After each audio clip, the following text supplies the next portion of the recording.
For over a century, Seventh-day Adventists have been raised on a very specific narrative about Ellen G. White. You've been told that she was a frail, poorly educated 19th century woman with only a third-grade education. You've been told that when she wrote her massive library of books, she was operating as a pure instrument of the Holy Spirit, transcribing vivid, supernatural visions shown to her directly by God.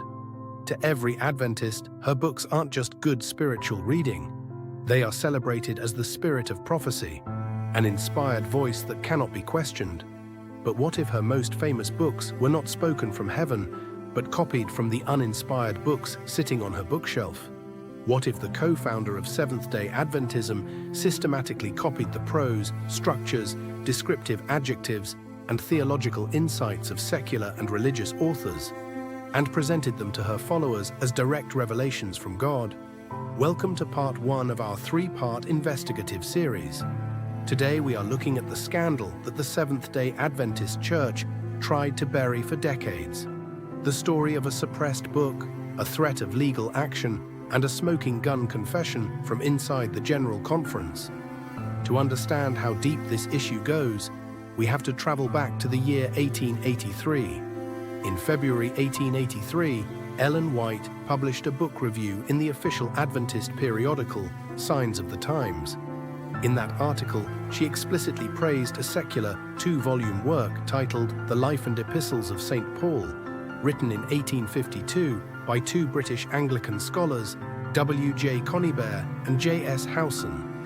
Ellen White wrote that Conybeare and Howson's book was a work of great merit and rare usefulness to the earnest student of New Testament history.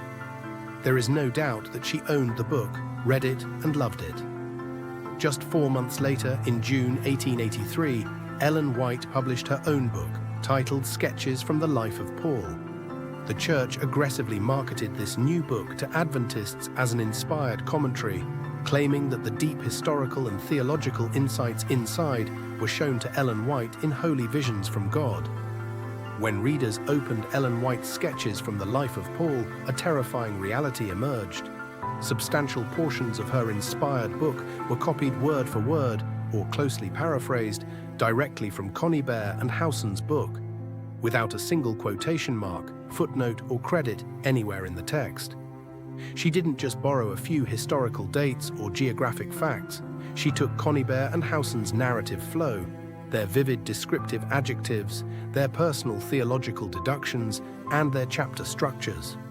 Former Adventist leader D.M. Canwright publicly exposed the copying, publishing side-by-side textual comparisons, showing that entire pages of Ellen White's vision were modified versions of the Anglican scholar's work.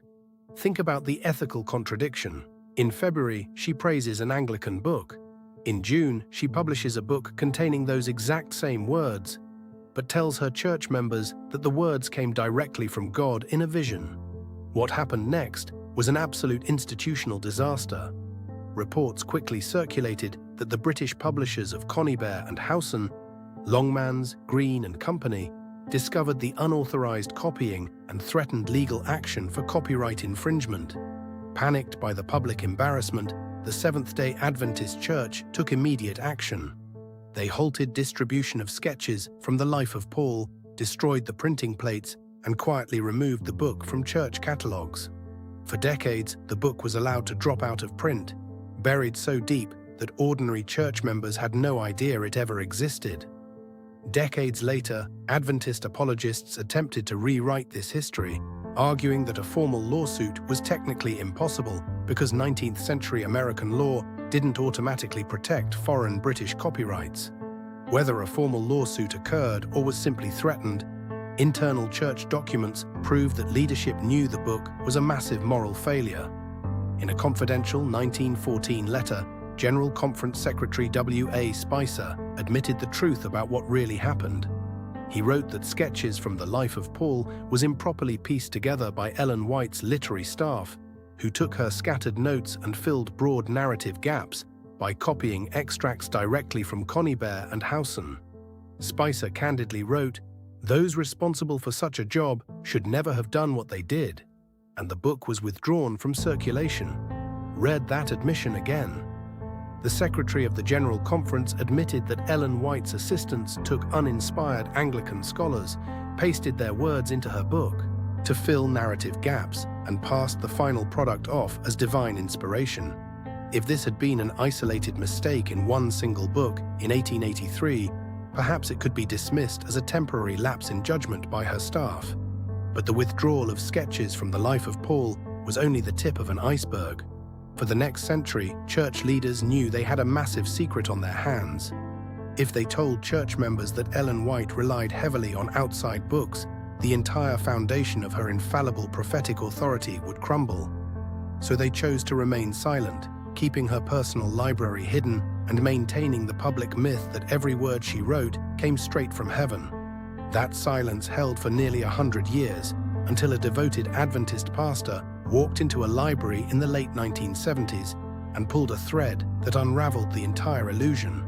In part 2 of our series, we will examine the explosive scandal that rocked the General Conference in 1980. How researcher Walter Rhea exposed massive copying in Ellen White's crown jewel, The Desire of Ages, and how an official 8-year General Conference study proved that 31% of her masterpiece was borrowed from uninspired men. Subscribe, hit the notification bell, and leave your thoughts in the comments below. We'll see you in part 2.